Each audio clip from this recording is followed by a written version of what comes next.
Selamat siang. Untuk pertemuan kali ini kita masuk ke bab 7, halaman 260 buku paket kimianya mengenai larutan penyangga. Oke, apa itu larutan penyangga? Kita perhatikan ilustrasi berikut. Di sini ada larutan A dan larutan B, ya. Larutan A pH awalnya 3. Jika ditambah sedikit asam, larutan A ini yang pH awalnya 3 itu menjadi 1. Jika ditambahkan sedikit basa, larutan A yang pH-nya 3, dia berubah menjadi P5,5 ya. Begitu jauh perubahannya. Jika tambahkan sedikit air, larutan A tetap pH-nya tidak berubah, itu tetap 3. Kita lihat yang larutan B, pH awalnya 5, bila ditambahkan sedikit asam, larutan B ini akan berubah pH-nya menjadi 4,9 ya, tidak begitu jauh perubahan pH-nya. Jika tambahkan sedikit basa, larutan B ini pH-nya menjadi 5,1, sama kayak asam, dia tidak begitu jauh perubahan pH-nya. Bila tambahkan sedikit air, pH-nya tetap yaitu 5 ya. Kesimpulan dari penambahan sedikit asam atau basa pada kedua larutan berikut yaitu larutan A tidak dapat mempertahankan pH ya, pH-nya sangat jauh berubahnya, maka larutan A bukan buffer. Sedangkan larutan B itu dapat mempertahankan pH. Di sini dia tetap ya, hanya berubah 0,1. Dia dapat mempertahankan pH, maka larutan B disebut larutan buffer. Jadi apa itu larutan buffer? Larutan buffer adalah nama lain dari larutan penyangga. Ya, jadi larutan penyangga itu larutan buffer, yaitu larutan yang dapat mempertahankan harga pH, di mana harga pH-nya relatif tidak mengalami perubahan jika tambahkan sedikit asam ataupun basa kuat. Ya, seperti itu definisi dari larutan penyangga. Sudah mulai mengerti tentang larutan penyangga? Kita lanjut ke komposisi zat penyusun dari larutan penyangga.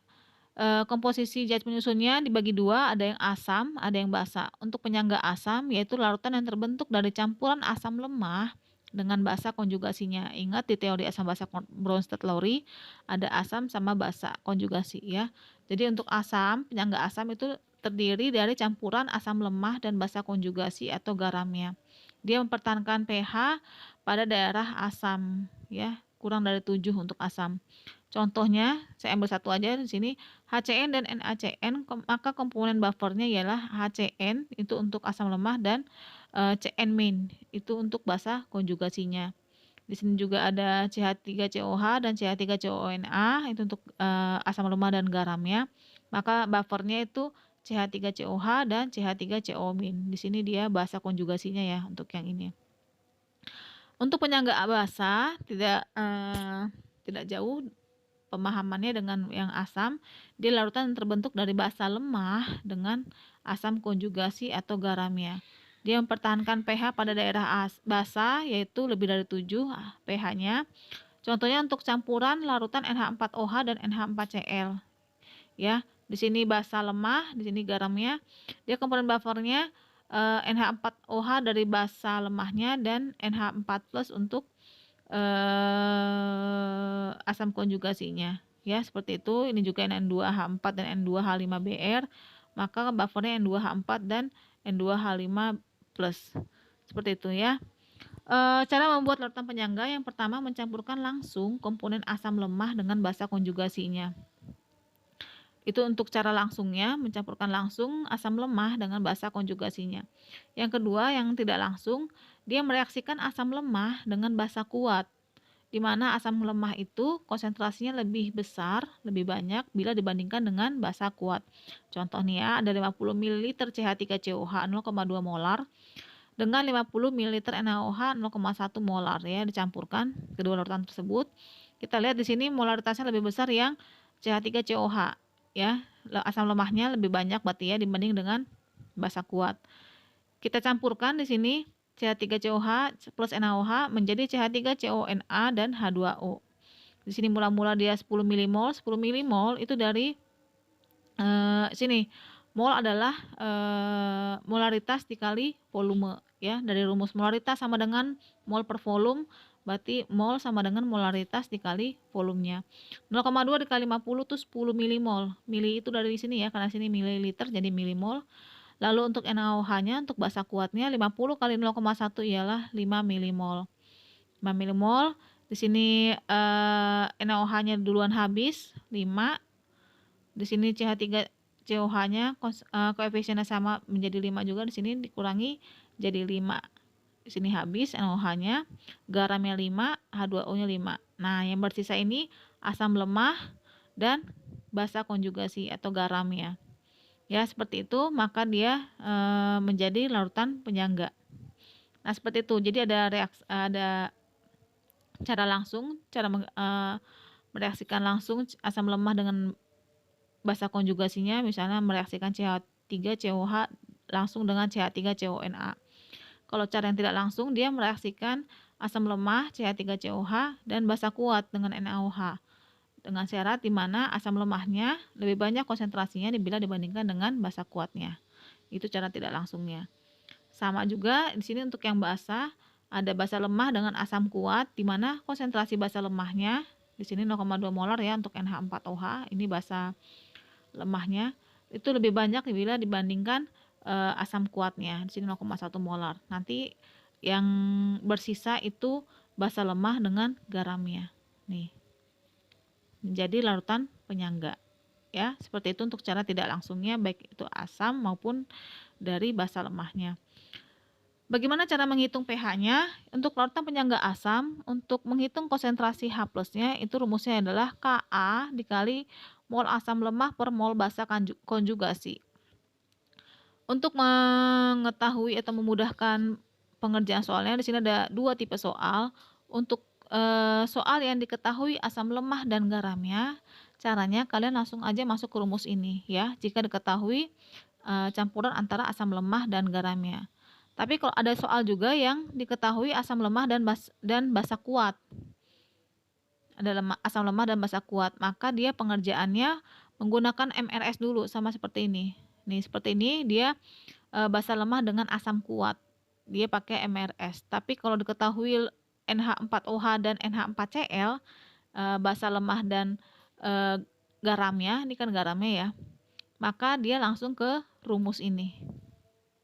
Seperti itu. Kita lanjut ke contoh soal biar lebih paham. Hitunglah pH 100 ml CH3COH 0,2 molar dengan 50 ml CH3CONA 0,2 molar. Diketahui Ka-nya di sini. Nah, di sini CH3COH itu asam lemah, CH3CONA itu garamnya, ya. Ini sama nih ya, CH3CO. Nah, berarti ini garamnya. Kalau diketahui asam lemah dan garamnya, maka langsung ke rumusnya, ya. Ka-nya 1,7 kali 10 × 5, asam lemah molnya itu molar dikalikan volumenya, di sini 0,2 dikali 100 menjadi 20 milimol. Untuk garamnya 0,2 dikali 50 berarti menjadi 10 milimol, ya. Ini menjadi 10 milimol. 20 bagi 10 menjadi 2. Maka konsentrasi H+-nya 3,4 kali 10 pangkat 5, maka pH-nya dari pangkatnya dulu 5 min log 3,4 itu pH-nya. Ya, tipe soal yang kedua, hitunglah pH 50 ml CH3COH 0,2 molar dengan 50 ml NaOH 0,1 molar. Di sini di soalnya ada asam lemah dan basa kuat. Kalau ada asam lemah dan basa kuat, maka menggunakan rumus MRS dulu ya. Baru dicari konsentrasi H+-nya. Ya, CH3COH-nya itu 50 kali 0,2 menjadi 10 milimol, sedangkan basa kuatnya 0,1 kali 50 ml menjadi 5 milimol. Maka ini ikutin ini ya, karena dia lebih kecil. 5 semua di sini. Yang habis duluan adalah basa kuatnya. Maka rumus H+-nya ialah Ka dikali mol asam lemah per mol basa konjugasi. Ka-nya 1,7 kali 10⁴ 5, mol asam lemahnya 5 milimol, mol basa konjugasinya di sini ya 5 milimol. Ya, menjadi 1,7 kali 10⁻⁵, maka pH-nya ialah 5 min log 1,7. Itu untuk contoh larutan penyangga asam. Untuk larutan penyangga basa itu rumusnya sama seperti asam, bedanya di sini ada OH-. Konsentrasi OH- adalah Kb dikali mol basa lemah per mol asam konjugasinya. Tipe soalnya juga sama, ada 2, ada jika diketahui basa lemah dan garamnya, caranya langsung masuk ke rumus. Tapi jika diketahui basa lemah dan asam kuatnya, maka masuk ke MRS dulu baru masuk ke rumus ya. Seperti itu, sama seperti larutan penyangga asam. Contohnya seperti ini, ada campuran 0,01 mol NH3 dan 0,2 mol NH4+ yang berasal dari kristal NH4 2 kali SO4. Hitunglah pH tersebut. Di sini NH3 adalah basa lemah, sini NH4+ itu dari garam NH4 2 kali SO4 ya. Jika diketahui basa lemah dan garamnya, maka langsung ke rumusnya ya. Langsung ke rumusnya. Di sini bisa kalian lihat nanti step-stepnya. Untuk OH berarti ke POH dulu baru ke pH. Untuk yang tipe soal kedua menggunakan MRS jika diketahui basa lemah, di sini basa lemah dan asam kuatnya, bukan garam ya, asam kuatnya. Dimana basa lemahnya lebih banyak ya. Di sini ada basa lemahnya NH4OH 10 milimol, jadinya untuk HCl, oh ini sini seharusnya HCl ya, bukan CH3CO. Nah, di sini seharusnya HCl menjadi 5 milimol. Ya, maka yang habis duluan HCl, sisanya ada basa lemah, maka rumusnya langsung masuk. OH- sama dengan Kb kali mol basa lemah per mol asam konjugasinya. Di sini basa lemahnya 5, garamnya 5, maka OH-nya 10 pangkat min 5, ke POH dulu 5, maka pH-nya 9. Ya, sama seperti itu, sama seperti perhitungan asam larutan penyangga asam. Ya, seperti itu. Untuk latihan soal terkait materi sudah saya share di Gizi, kerjakan, dan jika ada yang kurang mengerti silahkan bertanya. Oke, terima kasih. Selamat siang.